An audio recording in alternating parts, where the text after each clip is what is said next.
हरियाणा में करीब 2 महीने के चुनाव प्रचार में जहां भाजपा का अपना एजेंडा रहा, वहीं कांग्रेस ने स्थानीय मुद्दों पर जोर दिया। मोदी गारंटी के साथ लोकसभा चुनाव मैदान में उतरी भाजपा का सियासी एजेंडा हरियाणा में आते आते बदल गया। अगले 5 साल का एजेंडा बताने के बजाय भाजपा हिंदुत्व, पाकिस्तान, राम मंदिर, आरक्षण और धारा 370 की पिच के इर्द गिर्द घूमती दिखी। हालांकि इस बीच इन्होंने बिना खर्ची पर्ची नौकरी देने को लेकर खूब माहौल बनाया। वहीं कांग्रेस किसानों व पहलवानों के मुद्दे पर प्रदेश में माहौल नहीं बना पाई। अग्निवीर, कर्ज, रोजगार व महंगाई का मुद्दा खूब जोर शोर से उठाया। न्याय पत्र में किए गए वादों को घर घर तक पहुंचाने में जोर तो पूरा लगाया, लेकिन इसमें कांग्रेस का संगठन न होना और शीर्ष नेताओं के बीच गुटबाजी होना बाधा बना।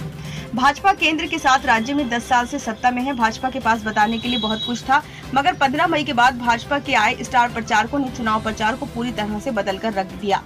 पीएम मोदी ने 18 मई को अम्बाला व गोहाना और वीरवार को महेंद्रगढ़ के पाली में रैली कर अपने भाषण को धारा 370, आरक्षण, पूर्व सैनिक 5, प्रधानमंत्री, राम मंदिर और कांग्रेस के खिलाफ अपने लगाए पुराने आरोप तक सीमित रखा।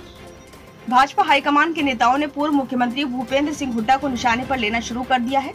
गृह मंत्री अमित शाह और राष्ट्रीय अध्यक्ष जेपी नड्डा ने हुड्डा को दिल्ली दरबार के दामाद का दरबारी तक कह डाला। एक एक करके भाजपा के नेता हुड्डा को निशाने पर ले रहे हैं। विपक्षी दल कांग्रेस सरकार पर हमला बोलने के बजाय अब भाजपा ने ही कांग्रेस की घेराबंदी शुरू कर दी है।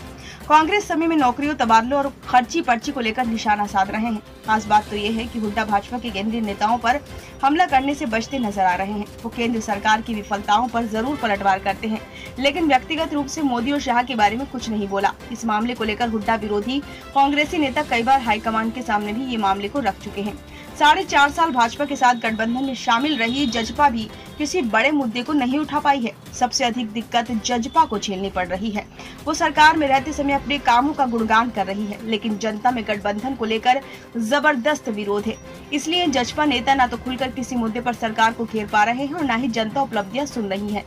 जजपा का मुख्य फोकस हिसार में ही रहा है। वहीं इनेलो ने किसानों और पलायन कर रहे युवाओं के मुद्दों को कई बार उठाया, लेकिन वो विधायक होने के नाते बड़ा मुद्दा नहीं बन पाया है। लोग फैमिली आईडी, नौकरियों के लिए विदेशों में पलायन, बेरोजगारी से परेशान हैं, वो इस पर चर्चा भी करते हैं। जींद के कई गांवों से युवा नौकरियों के लिए विदेश में पलायन कर गए हैं।